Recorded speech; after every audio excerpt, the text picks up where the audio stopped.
topics and opinions expressed in the following show are solely those of the hosts and their guests and not those of W4CY Radio, its employees, or affiliates.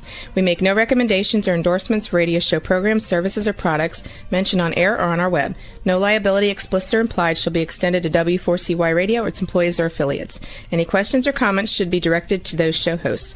Thank you for choosing W4CY Radio.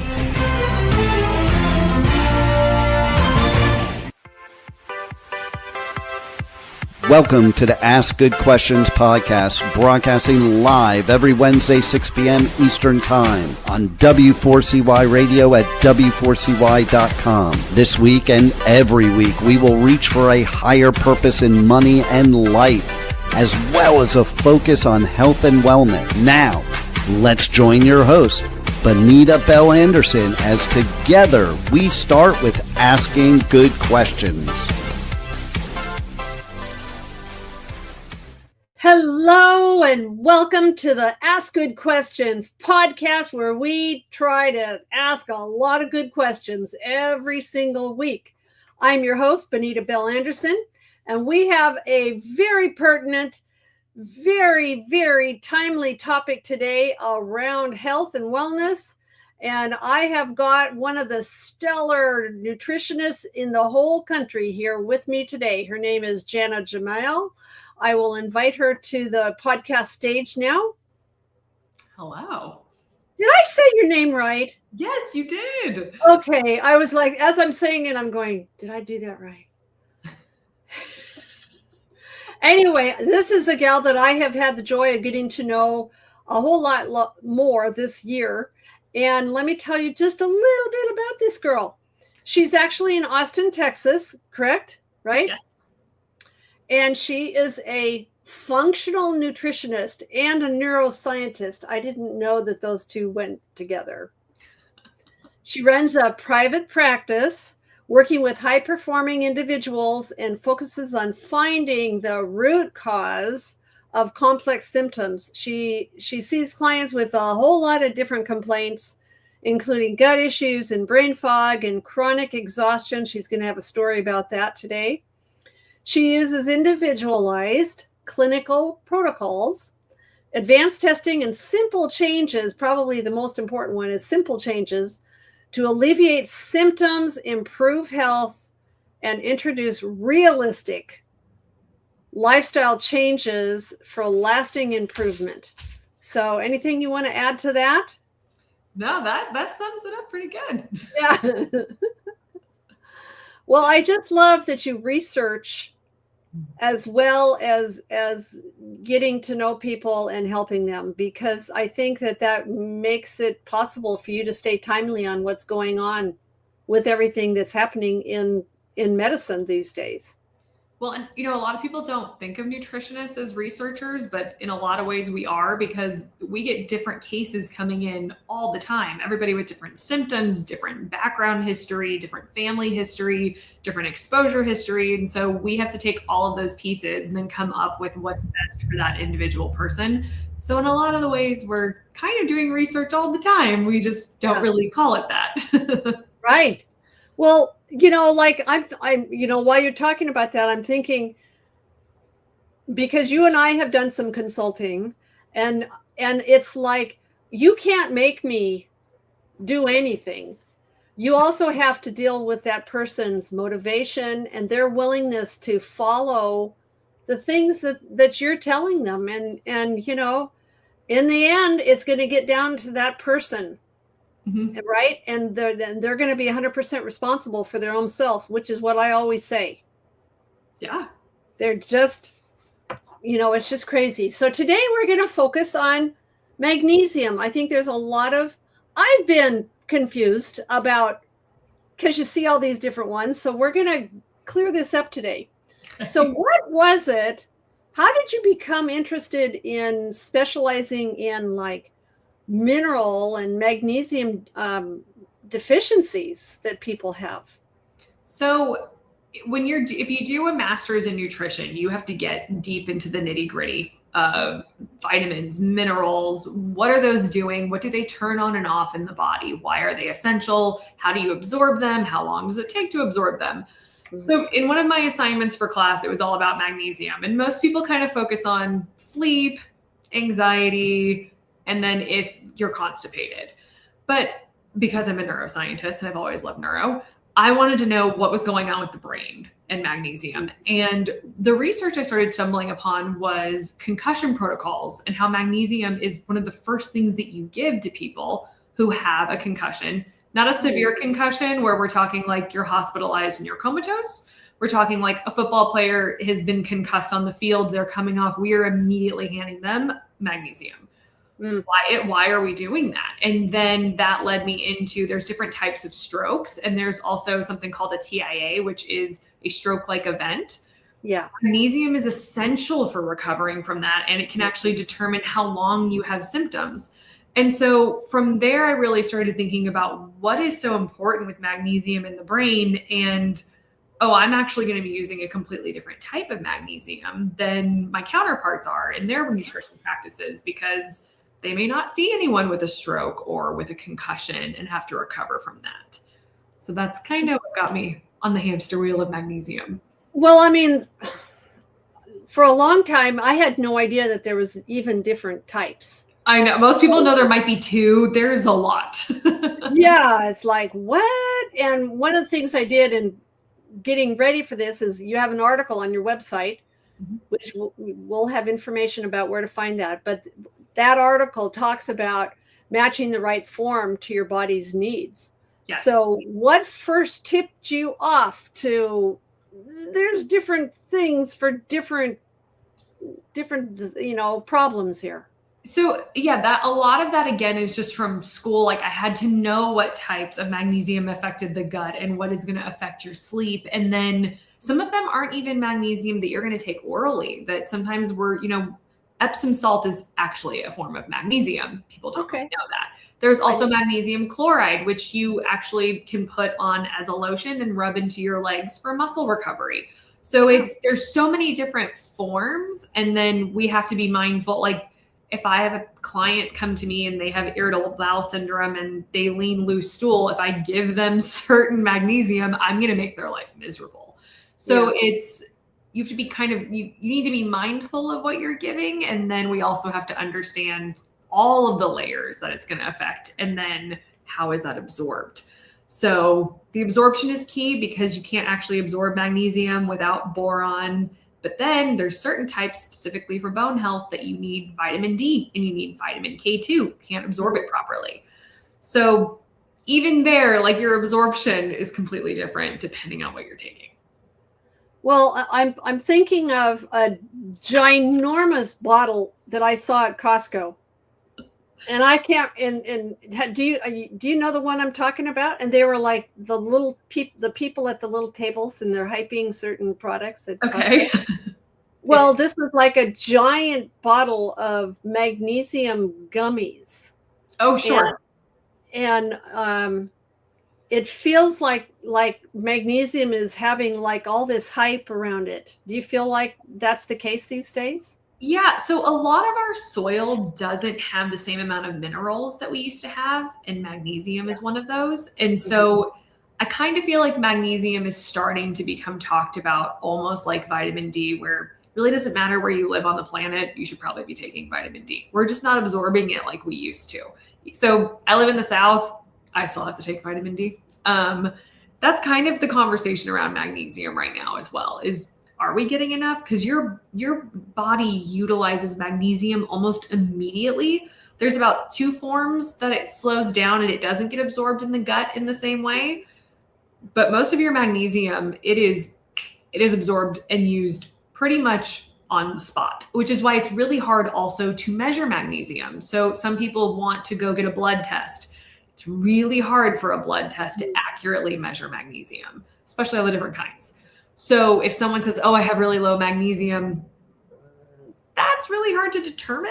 So we look at symptoms more. We look at how are you feeling? We look at your bone health. We look at your muscles. We look at your energy. We look at your cognitive function. We look at those things, and then we can kind of understand, is magnesium necessary here? Well, and a lot of the people that are listeners are getting ready to retire. They're more mature, right? Sure. And so for those people, what is there a certain type or form of magnesium that would be the thing that they should be getting? Is there, it sounds like you don't just take anything. You have to look at what is the problem. So for people who are more in the retirement years, the last third of their life, I'm saying, that 60 to 100, because now we have a whole lot more people living longer. Yeah. But is there one particular one that they should be looking at, or still looking at what is my problem? What's my issue? One that I really would recommend that helps with anxiety, poor sleep, a racing mind, but also like your bone health is called magnesium glycinate. It's glycinate. You can also see it as biglycinate. But that one does multiple things that are really beneficial for people. And so I do recommend that. There's a really great supplement called Calm, and Calm has magnesium glycinate in it. And it also has two other things that I love. One of them is an amino acid, and then one of them is a neurotransmitter. But it's L-theanine and GABA. Those help to calm a whole lot of things down. So if you take that, you'll probably feel more refreshed in the morning. It takes care of your bones. It's very relaxing. It's one of my favorites. It's not going to upset your stomach either. So that's one of the big kickers with magnesium is if you have stomach issues, you want to be very careful with the type that you take, because you can make your stomach issues worse. Or if you lean constipated, they could make things a whole lot better. It just depends. So for that, magnesium citrate is really great for constipation. But if you lean loose stool, stay away from it. It's going to make your life miserable. Yeah. Well, the other thing that I've been doing my own little research before this was the magnesium needs to be paired with another molecule to be absorbed. And the thing that I become much more aware of is this whole issue of absorption. So what's the deal with having to be paired with something else? So what most people don't know is a lot of the nutrients that we take in, we can't actually absorb them very well without something we call enzymes. So enzymes are just like a key to a door. So when those enzymes actually get paired with the nutrients, then the body can take them up. One of the greatest ways of introducing those enzymes is with stomach acid. And so older, more mature people have lower stomach acid. And so we look at, do we need to add some more support for stomach acid so that you can absorb those nutrients? Same thing with protein, same thing with B vitamins. So when it comes to magnesium though, boron is one of the number one enzymes that will pretty much turn on almost all forms of magnesium. Okay. Except for the one for bone health.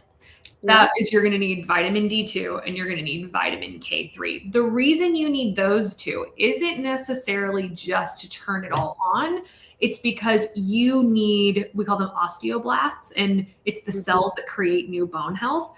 We need those to get activated at the same time. And so we need vitamin D2, we need vitamin K, and then we need that magnesium at the same time, that biglycinate or glycinate, whichever one you want to call it. It's both. We need that all together. And so it's kind of like a soup that we need everything to go into. And it's like a recipe that your body reads really, really well once you have all of the right enzymes to turn everything on.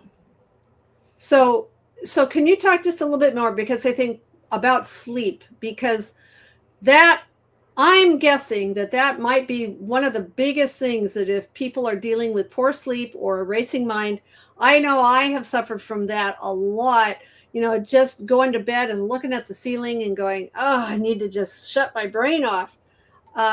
What magnesium form is it again that they should be looking for? The magnesium glycinate. And if you look at that, the supplement I mentioned is Calm. It has that in there with the other two ingredients that are great. Sometimes they're gummies. Sometimes you can put them like in a water if you want to drink it. It's kind of up to you, but In the more mature age group, it's funny, in the mature age group and the most immature age group, they both love this supplement the most. Yes. Another problem that I have seen has been muscle cramps at night. Yes. Muscle cramps, soreness, recovery. Does that call for a different kind entirely? Yes. So what's interesting with that? Unfortunately, I was hoping that was going to take care of everything. It does not have everything. So magnesium malate is great for muscle repair. It's really important for different other layers of health as well: heart health, vascular tone. It's really great for energy as well. It's not going to keep you up. What most people don't know is when muscles cramp, it's not just a lack of nutrients, but it's also a response of your mitochondria and how they're creating energy. And so one of the things we know is that if you're having that cramping, you might be having some mitochondrial dysfunction there. Magnesium malate is great for that. So we're not going to be keeping you up, but we're going to make sure that your muscle cells are able to actually reproduce the energy that you need. And then there's also, you can do 2 different forms that are not oral. You can do magnesium chloride, which is a lotion, and you can rub that into your muscles at night. Or if you like a bath, it's called magnesium sulfate, which is just Epsom salt. So you can get that almost anywhere. And I know a lot of people like to take a bath and then they can hop into bed and they can calm down a little bit with that. Right. Well, it sounds like you could take your magnesium glycinate for sleep, but then, because a lot of times the most common time to have muscle cramps is nighttime. Yeah, nighttime. So you could do wake you up. Malate before you get in bed. You could do a little combo if you wanted to. There's also multiple forms of magnesium where it comes as we call it a complex, where there's multiple forms. I recommend those, especially for clients who are recovering from a TIA or a concussion. I'll recommend a complex that also has all of the vitamin D and vitamin K and boron and everything else in it, so they can take one pill and it meets pretty much all of their needs. Wow. Well, so now let's turn to bone health. Sure. You know, that's another issue with people as they age. Mm-hmm. Which type of magnesium is best for bone health? So there's 3. You don't have to take all of them. But if you want to, this is where the combination can come in, where I'm taking glycinate because I want to go to sleep easier. Oh, that's also really good for my bone health. Oh, I'm taking malate because that's really good for my muscle cramps. That's also really good for bone health. So those 2 you could combo. And then when I mentioned the magnesium citrate, that's good for digestion. That's also good for bone health. Awesome. Yes. Well, it's just like, I think in all cases that I have found in my life, the easier that I can implement something, then the more likely I am to do it. Yes. And so the thing, if we're talking about these different issues and these different things, is it realistic or advisable or okay for someone to take multiple forms of magnesium at once? Are they gonna? You can. The only one I would be careful of is the magnesium citrate if you lean with a looser stool. Just because you're really going to upset your stomach. But you absolutely can combine them. And the more potent or different forms of magnesium that I use for, say, like someone who's just had a concussion or someone who's had a stroke, those aren't usually readily available on the grocery or pharmacy shelf. You're not just going to walk up and it's called magnesium L-threonate. Most people won't know what that is, and they're not going to pick it up. So those things you're probably going to lean away from, but you can find magnesium glycinate at any grocery store at this point. You can find malate. You can find all of those. If you wanted a combination, you can absolutely take them together. But the other thing that I'll mention will be that on your website, there is also a place where they can look at the products that you have on your website and get a little bit of input from you. So that's another good thing to know. Yes. So say somebody's in those later years can, and if they're going, you know what I'm doing right now is not working. What's one simple step that they could take if they feel like what they're doing right now is not working? So I would base it off of the symptoms. Like, how are you feeling? What is the most pressing thing that's bothering you? And then if that's always been there, if you've been seeing a doctor over and over and over again, then you know that maybe there's something going on at the root level that you're just not getting care for. So you could find another practitioner if you wanted to. You could find a nutritionist if you wanted to. It kind of depends. But it really depends on what the pain point is for the person and what they're experiencing in order for them to address sometimes it's back pain, sometimes it's muscle pain, like you mentioned, sometimes it's restless leg, and nutrition serves a purpose in all of those. People just don't really know that. Right. Well, I promised our listeners that we would have a story about an actual person that you've helped. So can you go through, kind of set us up? What's the backstory on this person that has been your client and how you helped her? Yeah, so she was a vice president of sales, and she traveled. I think she sold insurance, so traveled all the time. She came to me because she wanted to lose weight, which I have to tell you, most people come to me when they just want to lose weight. Yep. And then I have people fill out a questionnaire, like a medical symptoms questionnaire form. And because what I do is called medical nutritional therapy, so that you're actually working on a medical level.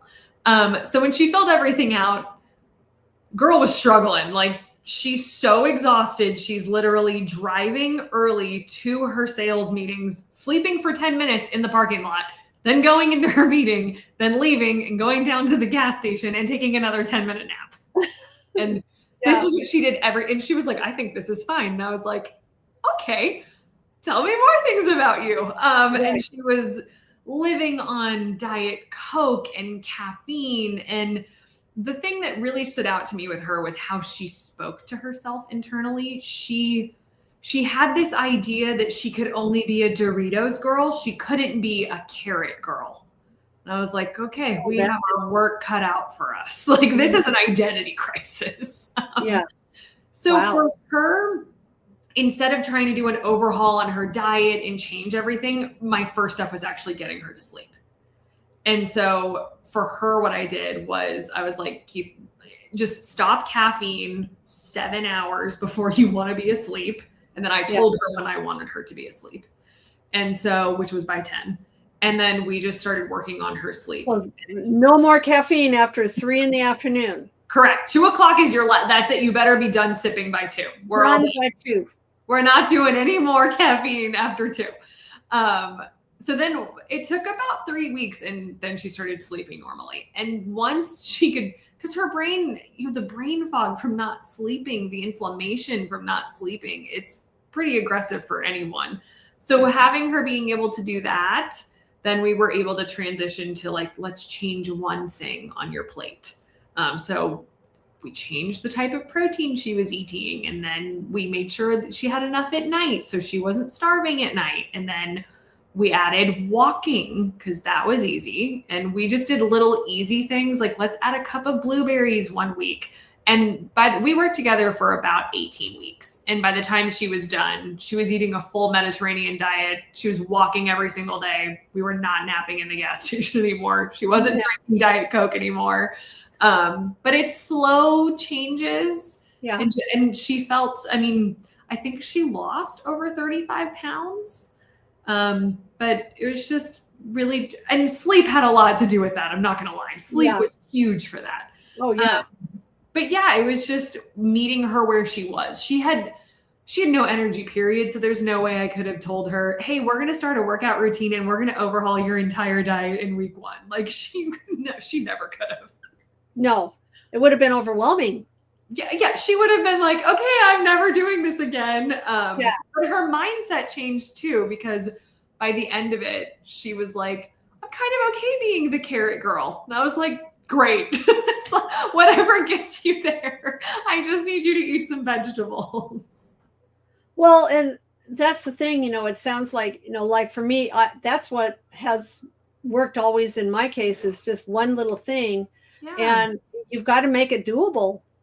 Oh my gosh, yes. And it's all about feedback too. If she had come back and said, I can't do that, then I would have had to pivot and say, okay, let's see what we can do. And she was so desperate to sleep. That was so easy to start with and to get her to do. And I even had to start her with melatonin because she could not fall asleep. She was so stressed out. She was so high strung. And I was like, and she couldn't do a sleep hygiene routine, which is okay. So we just had 2 rules. You have to stop working by 8 p.m. and you have to take your melatonin. And after a week of that, then she slowly got into a routine of what she could do at night so that she wasn't keeping herself up and only getting like 4 hours of sleep. Right. So little bells went off in my head. Sure. What's the difference between melatonin? Because you said you started on melatonin, but we've been talking about magnesium. What's the difference between taking melatonin and magnesium?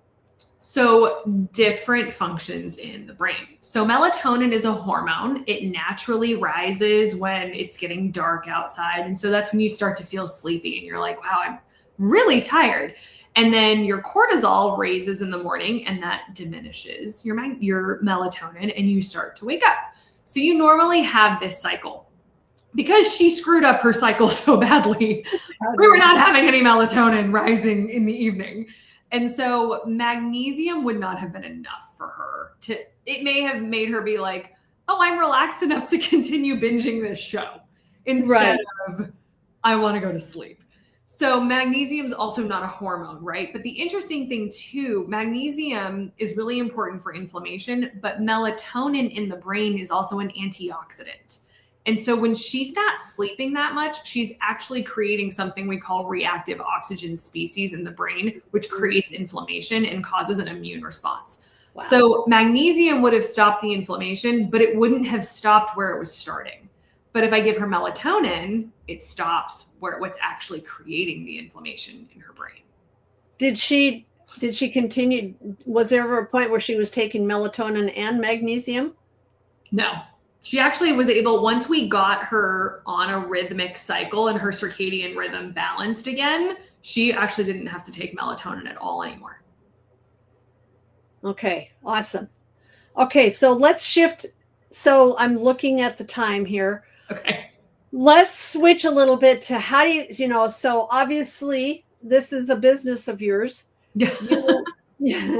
You don't do this out of just the goodness of your heart. You're actually, this is a business. So a lot of people probably also do not know that this can be paid for. Nutritional counseling, correct? Yes. Can be paid through HSA, FSA.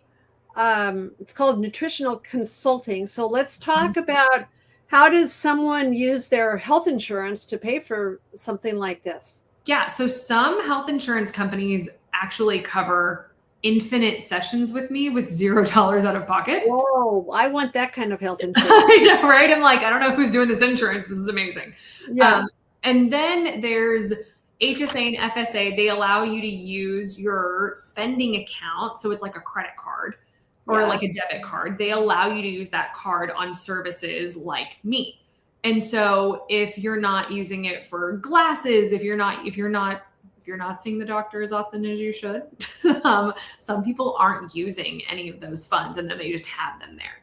And so people don't think about nutrition in that way. Not a lot of people even think I need a nutritionist. Sometimes they get a referral from their doctor and then they go, well, I don't know how to pay for this.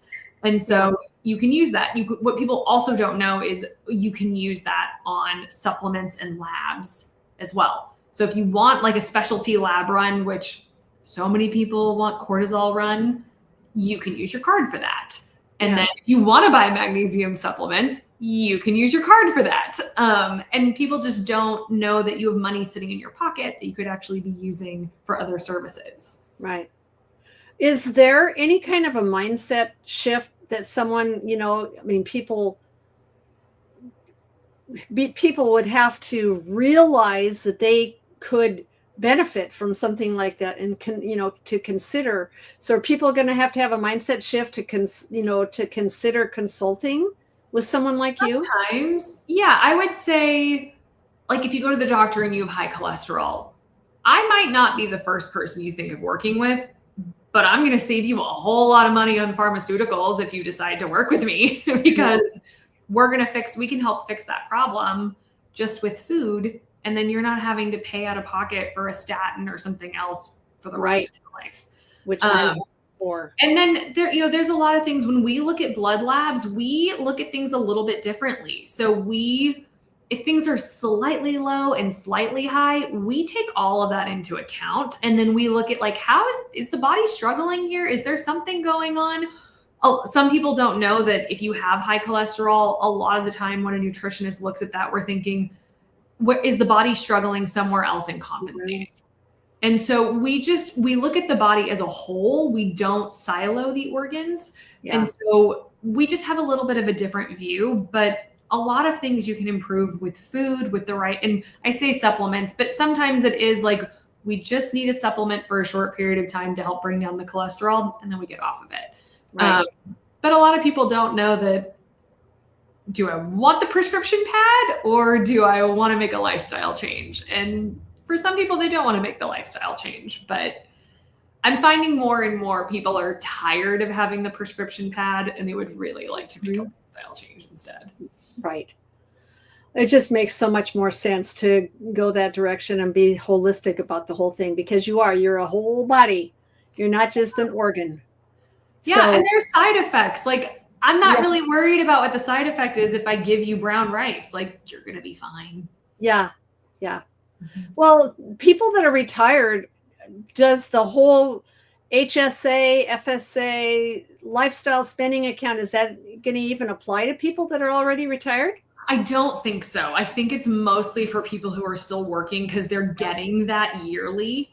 Unless they still have it as they retire, and then that's just part of something, their package. Yes.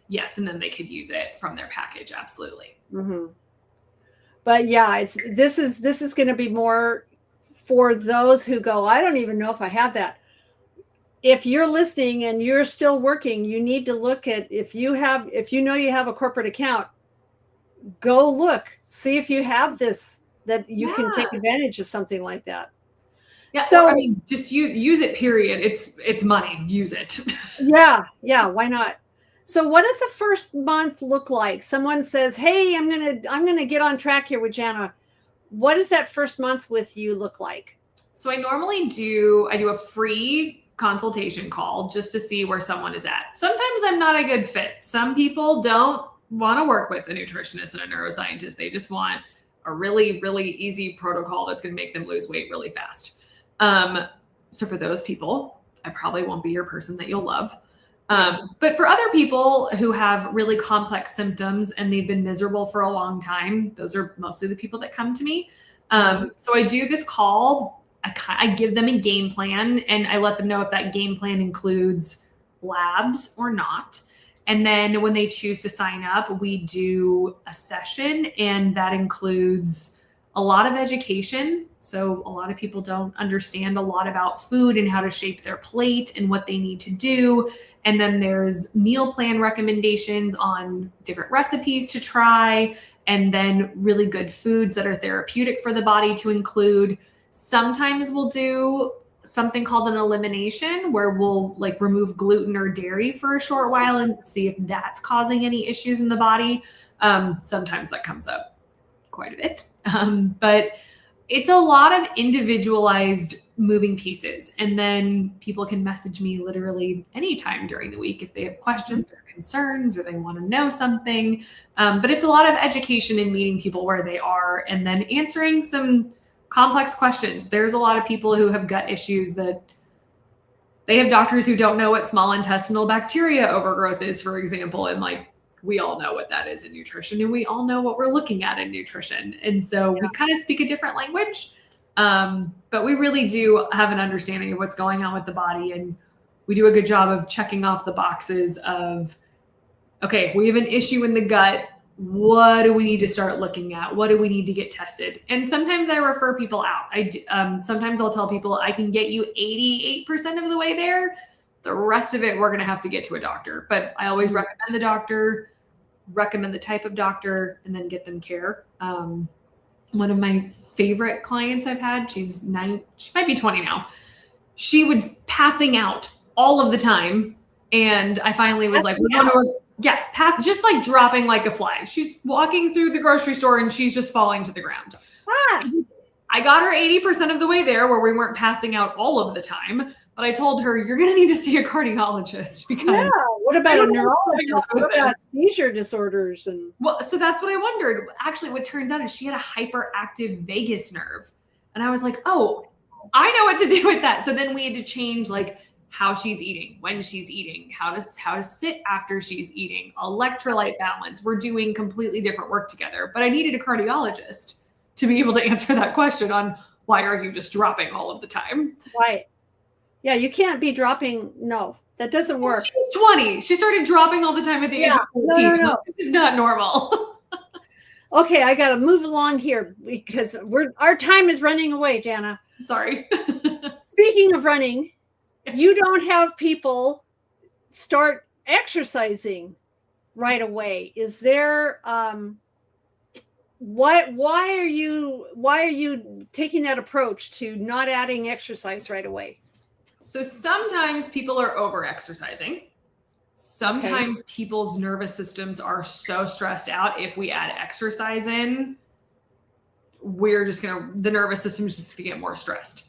And sometimes that's honestly the harder thing to start than changing your food. It's a lot easier to add a cup of blueberries every day than to actually go outside and do something. Really? You think so? I think so too. It's very easy to add a cup of blueberries. Yeah. Yeah. I mean, you can get food delivered now. You don't have to go outside. I know. Just sign up with one of those things like HelloFresh or whatever. Yeah. So there's several of them now. Working out can be really stressful for people. It's the thing that most people beat themselves up the most for, like New Year's resolutions. I'm going to go to the gym. Yeah. And that lasts. And no one's going to the gym. Maybe 2 weeks. Exactly. So I try to pick the most realistic thing that you can be successful at. Typically, once you're like, oh, I added blueberries, that was no big deal. And I'm like, what kind of exercise did you like as a kid? Do you like swimming? Do you like bike riding? I'm not trying to get you on a weightlifting regimen ever initially, unless you come to me saying you want to do that. Yeah. But really a lot of the goals I have is like just walking, just moving your body, swimming if you want to, yoga if you want to, but something that you enjoy doing. That sometimes can take, truly sometimes clients never get there. And sometimes clients are like, oh, yoga was okay. I can do that once a week. And then I just want to walk. Right. But even like convincing people to walk, I'm like, you should listen to an audiobook or a podcast or something. Because I feel differently. Yeah. I have days when I don't feel like lifting weights. I know that is the case, that every day I can have a different mindset about exercise. But people beat themselves up about exercise. People don't beat themselves up about a cup of blueberries. No. Well, if someone's feeling like they're managing fatigue or stubborn weight loss that's never going to come off, where would they even start? Oh, it depends on what your interest is. Do you pick something? Pick some, because some people, they're like, realistically, I don't have time to change my entire life. I want to do a GLP-1. Cool, let's do that. Yeah. Some people are like, I want to try changing all of my diet first. Cool, let's do that. It's really on what the person wants to do and where I can meet them with what their needs are. If someone said hiring a nutritional scientist is too expensive, what would you say? Oh, we're so cheap because you're only going to work with me for like 4 or 5 months, and you're probably never going to see me again. So I'm typically not in your life forever. It's a short relationship. Have you heard that there's a quote, and just made me think of it. It's like, you're going to pay for this one way or another. If you're overwhelmed with some bad health habits, you're either going to pay now or you're going to pay later, right? Absolutely.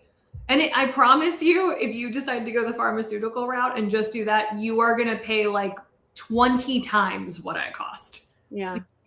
And truly, I have had clients I've worked with who were looking at heart attacks, who worked with me for 6 months and their scans were cleared. I don't ever talk to them again. They're living great lives. Right. So my job isn't to retain you. My job is to like teach you, get you where you need to be. And there you go. Right.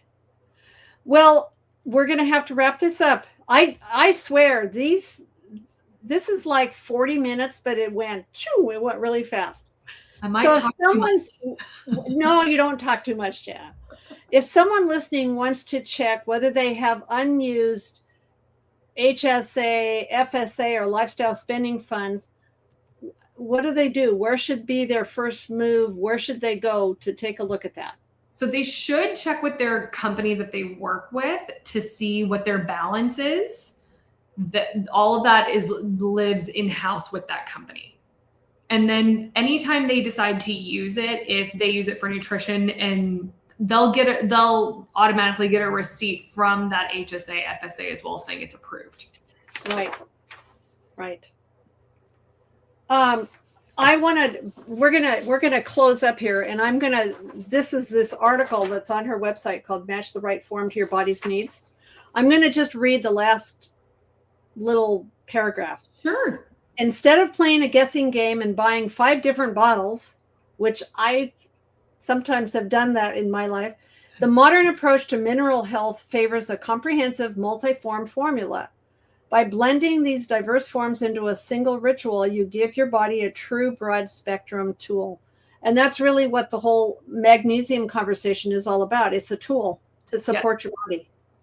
Yes. Right? Absolutely. So your brain gets the calm it craves. And really, if you're not taking care of it, your body's going to start screaming at you louder and louder until you do. Yes. So your brain gets the calm it craves, your muscles get the recovery they need, and your cardiovascular system gets the support it deserves, all from a single intelligence scope or capsule. But, it's just like, figure out, for me, I just want to say, just figure out what's one thing that you can do to get yourself down the road towards a healthier body that is going to function better. So give me kind of, what would you want to say to close this out?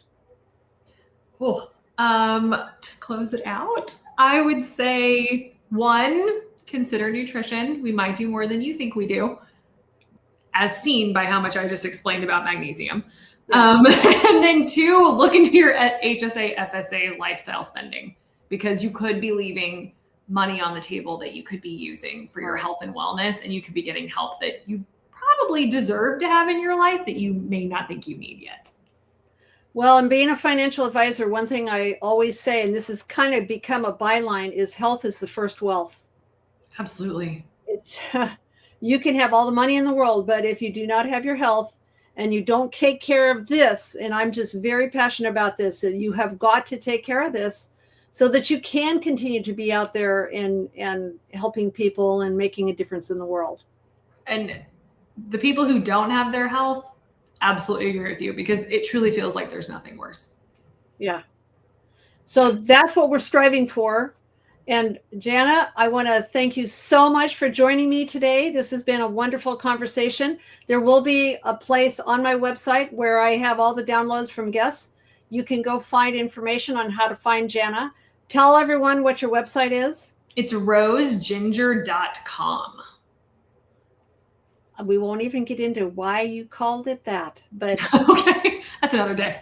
There's no time for a discussion on rose ginger.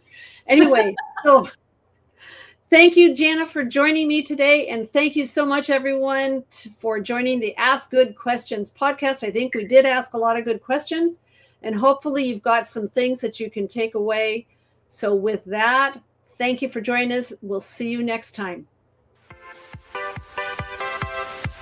Today's episode is over, but we did ask good questions again, didn't we? Don't miss out as we broadcast live every Wednesday, 6 p.m. Eastern Time on W4CY Radio at W4CY.com. Join Benita Bell-Andersen next week for more conversations with experts on finances, retirement, behavioral finance issues, health and wellness, and more. Until then, remember to ask good questions.